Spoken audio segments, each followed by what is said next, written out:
Buenas noches. Estamos a 17 de junio de 2023.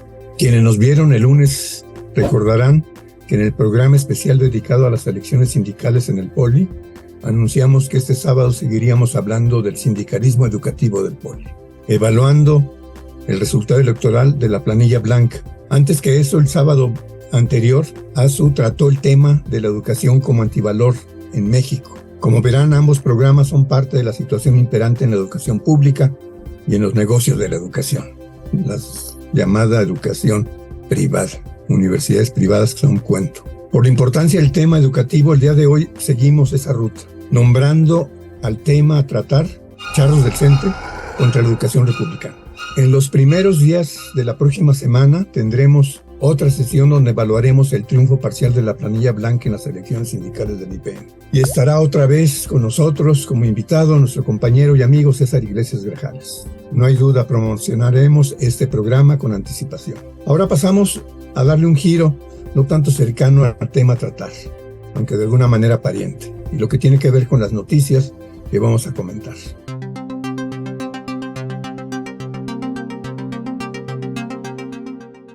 La primera no es que se nos haya pasado, no es tan nueva, pero tiene importancia. La intervención del gobierno recuperando la concesión del tren que pues en principio se ha concesionado a la REA. Ese es un elemento interesante que incluso abre la puerta pues para reflexionar a propósito de la segunda nota, que tiene que ver con una huelga que se está desarrollando por parte de mineros, para variar, en contra de una empresa estadounidense que no ha cumplido con el contrato colectivo, e igual que la REA en muchas empresas mineras que él tiene, tampoco ha cumplido. Y lo interesante, me parece, a propósito de esta segunda noticia, tiene que ver con que hay elementos suficientes para aplicar lo que está proponiendo el sindicato minero, y es retirarle la concesión, así como lo hicieron a propósito del tren. Se puede aplicar también a las empresas mineras que no han cumplido el contrato colectivo con sus trabajadores. Por cierto, supuestamente hace 3 semanas tendría que estar resuelto ya el problema de las 3 huelgas que tienen 16 años, y el secretario de Gobernación se comprometió a resolverlas hace 12 días más o menos, pero dejó colgados de la brocha finalmente a los compañeros mineros este señor, ¿no? Que ni es corcholata, ¿no? Me parece que es un personaje que lo metieron ahí pues para facilitar la llegada de alguna corcholata, pero que deja botado finalmente una responsabilidad que tiene que ver con los trabajadores. Y claro, esto en combinación con la Secretaría del Trabajo, ¿no? En fin.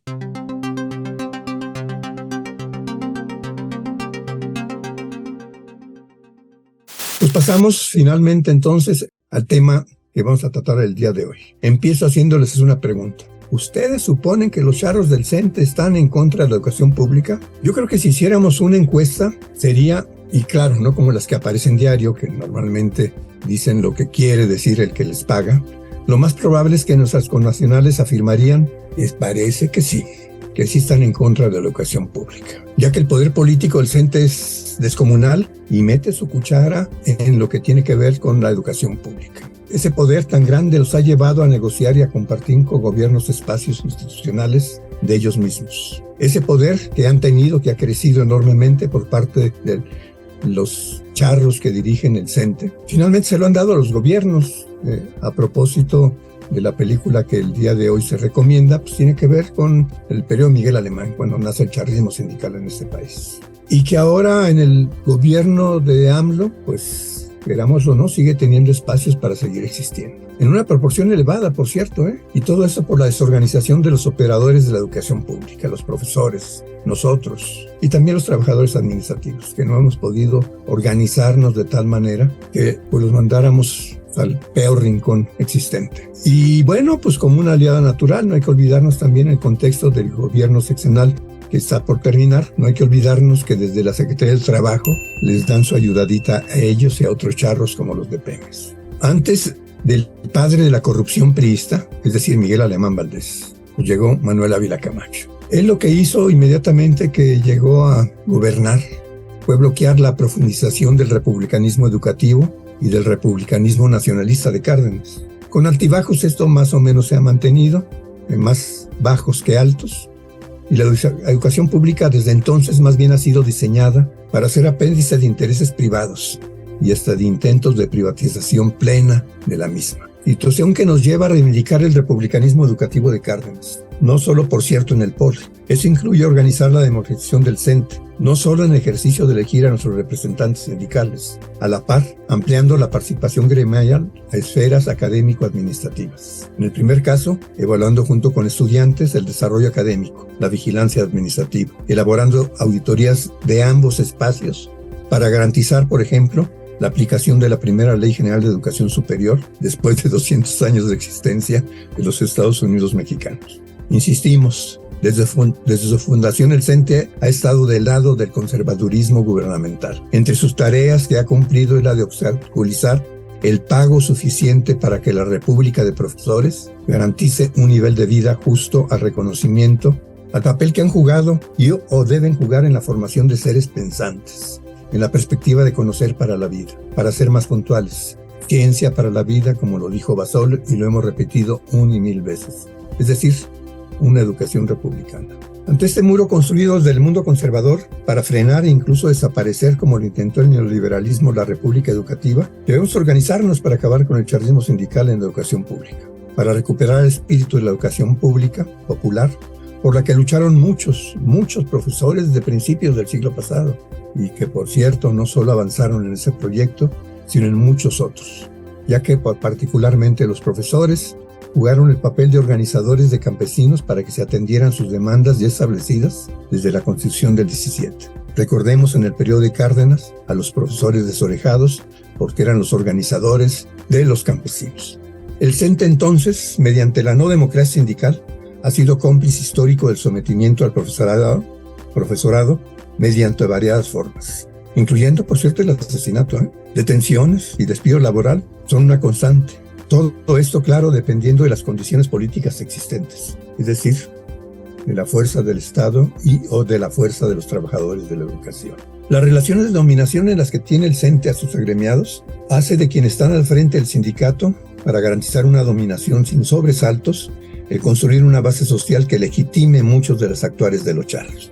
Esa base social la fue construyendo el CENTE en el IPN con distintas autoridades de los tempranos años 70, cuando se pasó del llamado plan anual a plan semestral, con la obligada necesidad de contratar profesores, los más de tiempo completo con recién egresados de la licenciatura, sin ninguna experiencia profesional, pero cercanos al CENTE y autoridades escolares, unos y otros de origen priista, incondicionales de los charros y de los directores, consentidos por becas del instituto, viajes académicos entre comillas, y defendidos incluso ante delitos como el de cobrar sin trabajar. Es decir, ese es el caso de los llamados aviadores, e incluso defender acosadores sexuales, repito, acosadores sexuales, no presuntos acosadores. Esto es distinto. Paso ahora a ejemplificar lo antes dicho, con todo y que corresponde solo a ESI Tecamachalco. Obvio, estas situaciones seguramente se repiten en otras escuelas del IPN y en la educación pública de las llamadas universidades autónomas. Después del triunfo del movimiento estudiantil de 2014, triunfo parcial, pero por cierto de los pocos movimientos estudiantiles que ganaron, igual que en la UNAM el siglo pasado, ya que recordemos que con todo y que parte de los 68eros afirman que triunfamos, en el 68 la verdad, la neta, perdimos, nos aplastaron y con la represión se diezmaron los activistas y otros. Ya como profesionistas se olvidaron de sus aventuras juveniles. Regresando a después de 2014, en la ESI Tecamachalco, en nuestra escuela, lo primero que organizamos fue correr al director en turno de apellido Chejay, a descubrir desviación de fondos para beneficio familiar y por impulsar con la mafia del posgrado la expulsión de alumnos y profesores activistas del movimiento 2014. Ante su destitución, lo procedente de acuerdo a la Ley Orgánica Politécnica es que el decano de la escuela asume el puesto de director interino, por lo que el ingeniero Raúl Illán pasó a la dirección de ESI Tecamachalco, mientras salía la convocatoria para nombrar el nuevo director. Su gestión, por cierto, fue bastante corta. ya que su intento por sanear la escuela hizo temblar a la mafia local y a su membresía a la mafia del PRIAN asentada en la estructura académica administrativa de la autoridad central. Raulito, así le decíamos, inició 2 auditorías, la académica y la administrativa. El resultado fue que se descubrió en control escolar que en los últimos 3 años se habían modificado 2.500 calificaciones sin justificación, es decir, 2.500 calificaciones vendidas. Luego aparecieron pruebas de negocios familiares del director corrido, sobresueldos de un chofer de la escuela, a su vez tío político del cacique a punto de desaparecer ahora del posgrado, Ricardo Tena, quien ganaba más como bibliotecario que profesores de tiempo completo. Y sin realizar una investigación, una autoridad del estado de Oaxaca denunció que el trabajo pagado al instituto por servicios resulta que se había mal hecho y exigió garantía en la calidad en el servicio social, es decir, pagaron el servicio social. Ante esta última situación, el decano sustituyó a la entonces responsable e inició una investigación formal del delito cometido. Todo esto generó una reacción de los delincuentes de aquí y de allá y convocaron al nombramiento inmediatamente del director antes de que el director interino avanzara en acabar con la impunidad existente. Ahora bien, pregunto a nuestros videoescuchas, ¿quiénes podían ser directores con la idea de impedir la investigación? Obvio, los responsables locales de esos latrocinios. Así pues, Ricardo Rivera fue nombrado director responsable administrativo de control escolar y junto con otro profesor para abrir expedientes escolares. Luego este personaje subió de categoría después de ser director y llegó otro personaje que también era uno de los 2 que podía abrir los expedientes escolares. Así el binomio local de venta de calificaciones fue arropado por autoridades mayores. Al paso del tiempo inmediato, el vendedor principal como director en el Consejo Técnico Consultivo anuló las calificaciones falsificadas y abrió camino para que los compradores de calificaciones acreditaran sus materias. Resultó pues que la impunidad siguió dominando en el Politécnico. Quedó pues resuelto el problema delincuencial. Meses después, estudiantes de otras escuelas impulsaron réplica de la investigación en control escolar de otros lugares y el resultado fue que se descubrieron venta de calificaciones en otras escuelas y a pesar de la denuncia formal no sucedió nada. Esta narración, que aparece como larga y muy separada del tema que estamos tratando y aparentemente desvía la atención del motivo principal que ahora estamos exponiendo, quiero subrayar, sí tiene que ver con la cuestión sindical. Aclaro, el dirigente sindical de ese Tecamachalco, en aquella época, actuó públicamente defendiendo a las autoridades y a los acusados de delitos. Porque bueno, pues ya lo habíamos dicho al principio, el sindicalismo charro es binomio indivisible del patrón. En este caso el patrón es el Estado y particularmente las autoridades en cada una de las escuelas. Desde entonces, pues, igual que como ha sucedido en la política de grandes ligas, es decir, en el caso del presidente, primer ministro, diputados, senadores, etc., la mediocridad domina esos espacios. El perfil de los que dominan es que hagan negocios desde el espacio público. La dirección sindical en el CENTE está llena entonces de mediocres, de antiguos porros, por cierto, pero profundamente corruptos. Igual es el caso de los puestos directivos en el IPN. Y en las elecciones sindicales del pasado miércoles, los eternos charros, junto con las autoridades, organizaron una elección donde los votos a su favor fueron garantizados mediante promesas y también amenazas, claro. Denuncias y más denuncias hemos hecho, pero no hay que olvidar que el Poder Judicial se vende igual que la venta de calificaciones y que los charros sindicales. La última denuncia apareció precisamente el día de la elección en el periódico La Jornada y tiene que ver con que una veintena de charros en los últimos días lograron, antes de que lo sustituyera un nuevo comité, el ascenso de su categoría sin cumplir los requisitos establecidos. Sin embargo, muchos profesores del IPN estamos organizándonos para que desde los espacios ganados en esta elección por la planilla blanca aceleremos el proceso para que la democracia sindical sea el camino para que el profesorado sea atendido y reconocido como formador de republicanos y con ello recuperador del republicanismo cardenista que nos dio vida al Politécnico. En esa lógica, entre otras tareas, desde dentro del comité de la sección 60 del CENTE-IPN están, por ejemplo, luchar por igualar las prestaciones económicas entre trabajadores académicos y administrativos. Prestaciones académicas como el año sabático, universalizarlo entre profesores de medio tiempo y los que tengan más de 20 horas. Incluyendo esto de año sabático, también, ¿por qué no?, para profesores de las vocacionales. La verdad, la neta, el triunfo parcial en las elecciones sindicales del CENTE-IPN nos abre perspectivas extraordinarias. Hay muchas asignaturas pendientes entre los trabajadores del Estado mexicano. Democratizar el CENTE Politécnico supone avanzar en la democratización del Instituto Politécnico.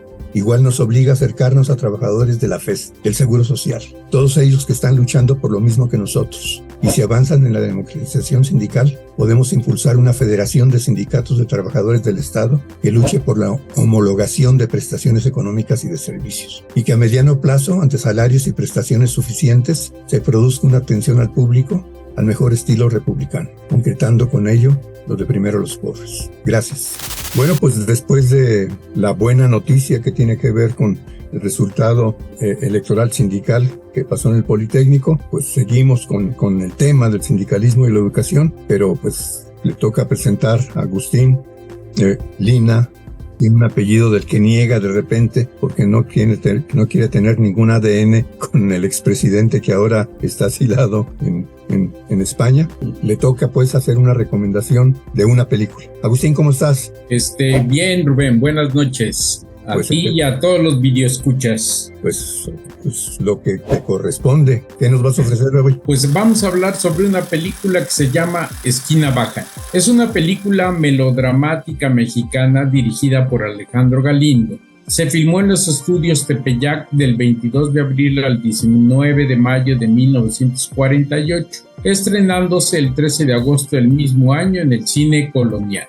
El director, Alejandro Galindo, la música de Raúl Lavilta e Ignacio García, la fotografía de José Ortiz Ramos, y esta vez esta película tuvo un asesor, Rafael Catano, secretario de conflictos del Sindicato de Trabajadores de la Línea México-San Angelín y Anexas. El reparto está conformado por David Silva como Gregorio del Parado, Fernando Soto Mantequilla como Constantino Reyes Almanza, alias El Regalito, Olga Jiménez como la heroína del filme, Soledad o Cholita, Víctor Parra como el villano de la película, un tal Manuel Largo Langarica, Delia Magaña como una mesera, Salvador Quirós como don Octavio Lara y Puente, Miguel Manzana como Ascaná González, un representante sindical, Ángel Infante y Jorge Martínez de Hoyos, entre otros.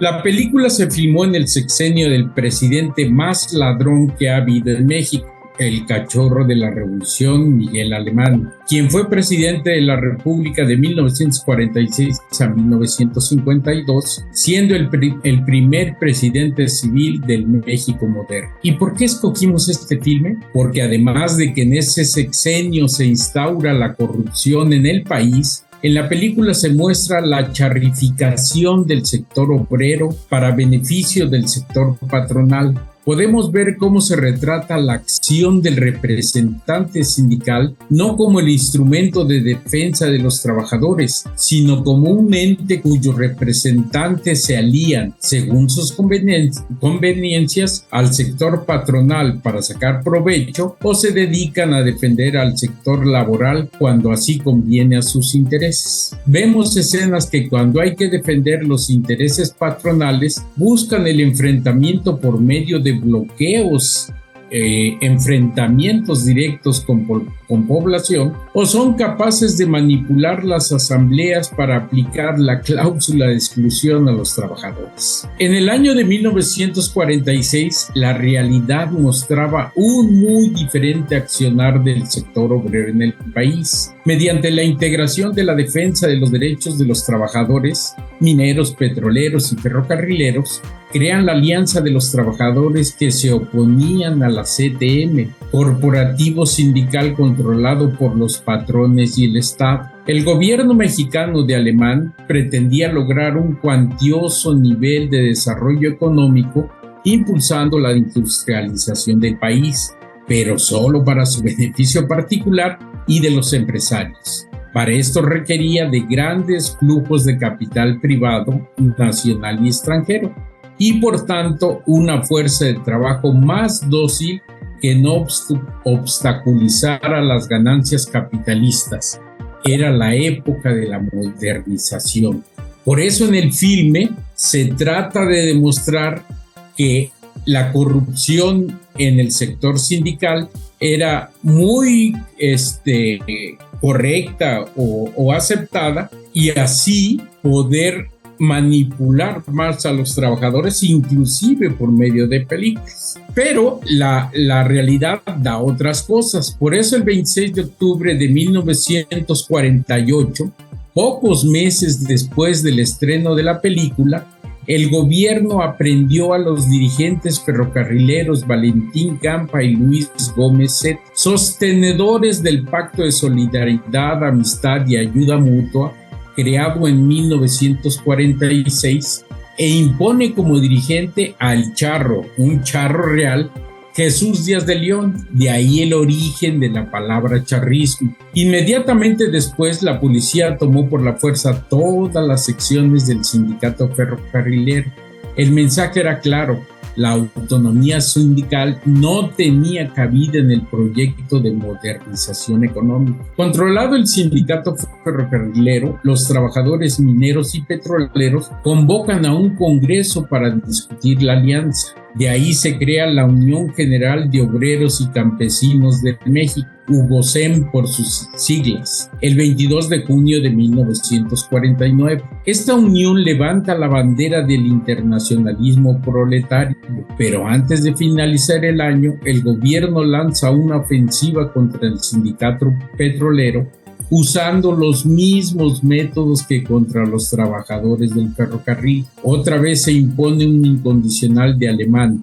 Nuevamente la democracia sindical es desgarrada. Queda en pie ya solamente uno de los tres pilares del sindicalismo independiente. El gobierno prepara el tercer charrazo, manipula la dinámica de la Sexta Convención Nacional del Sindicato Minero y por medio de delegaciones espurias logra controlar y amañar las votaciones. Pero esta vez los mineros no aceptan la imposición y contraatacan, realizando una nueva convención donde hay la asistencia de 2/3 partes de los 52,000 mineros de ese entonces. Desconocen al representante impuesto y demuestran que el charrismo sindical no es invencible. Vemos entonces cómo en el periodo alemanista se instauró el charrismo sindical, pero desde el inicio ha encontrado una resistencia heroica de parte de los trabajadores. Esta vez toca nuevamente el turno a los trabajadores de la educación afiliados al Sindicato Nacional de Trabajadores de la Educación y rememorando luchas como las de 1958, donde junto a los ferrocarrileros, petroleros, mineros, etcétera, los educadores, coordinados por el profesor Otón Salazar, lucharon por democracia sindical. O la lucha de los 80s del siglo pasado, que terminó con la creación de la Coordinadora Nacional de Trabajadores de la Educación, opositora a los métodos charriles del CENTE. Así que esta vez no triunfó la planilla blanca de la sección 60 del CENTE, que aglutina al personal docente y al administrativo del IPN, pero ya obtuvo reconocimiento e impulsando un programa de trabajo que defienda los derechos de sus trabajadores, logrará, más temprano que tarde, la dirección de esa sección 60. Como ven, la película no tiene gran desarrollo del concepto sindical. Hay otras como en la muerte de un líder, con Gonzalo Vega, o otras más viejas como Cada día distinto amanecer con Pedro Armendáriz y Andrea Palma, pero en México no se ha generado un cine que realmente retrate la posición o el trabajo o la acción de los sindicatos en nuestro país. Sin embargo, vean esta película, aparte de que el patiño que es Fernando Soto Mantequilla, un patiño urbano muy bueno, logra levantar bastante la película. Sí podrán ver toda esa cuestión manipuladora que se generaba dentro de los sindicatos para intentar controlar a los trabajadores. Pues hasta aquí mi comentario. Espero que vean la película, de verdad se van a divertir. Hay una secuencia posterior que es hay lugar para dos, pero esa ya es más el conflicto melodramático entre la pareja que forman David Silva y la muchacha que es la estrella de la película. Pues hasta aquí mi comentario, Rubén. Pues gracias, Agustín. Gracias por tu participación y por el esfuerzo por encontrar pues alguna película que cuando menos indirectamente tenía que ver con los charros, con el nacimiento de los charros, ¿no? Pues nos vemos dentro de 15 días. Otra vez gracias, cuídate. Gracias a ustedes, que tengan buena noche. Bueno, pues la verdad es de que hay condiciones para reírnos, para festejar, para celebrar por el triunfo parcial que se ha tenido en la planilla blanca en el Politécnico. Nos despedimos de quienes han seguido nuestra programación, claro, igual de quienes son nuevos videoescuchas. Esperamos que nos comuniquen su punto de vista sobre los temas tratados, coincidiendo o discrepando. Así podríamos establecer discusiones en las que el resultado demostrara que el quehacer político requiere de la construcción colectiva del conocimiento para intervenir desde esta trinchera en ser parte de lo que estamos construyendo, un mundo mejor. Recuerden, seguramente tendremos otra sesión sobre sindicalismo en IPN antes del próximo sábado. Y dentro de una semana estará Azu en De Política y Trabajo. No se les olvide el día de hoy alzar la manita. Gracias Azu, gracias Gande y nos despedimos. Hasta luego. Buenas noches. 10 de junio jamás habrá de olvidarse. Los halcones paramilitares en busca de sangre joven. El estudiante de entonces era un libertario revolucionario. Llevar libros bajo el brazo fue el fusil y revés de militares. Mientras se desvelaban ojos tristes por la violencia, metralletas buscaban cuerpos desarmados en calles y avenidas. ¿Cuál cobardía de las armas y quienes apretaban el gatillo para asesinar a las nuevas generaciones? Hoy es morir por ideales, mas no por banalidades. Texto escrito por Roque Juan Carrasco, activista de izquierda republicana.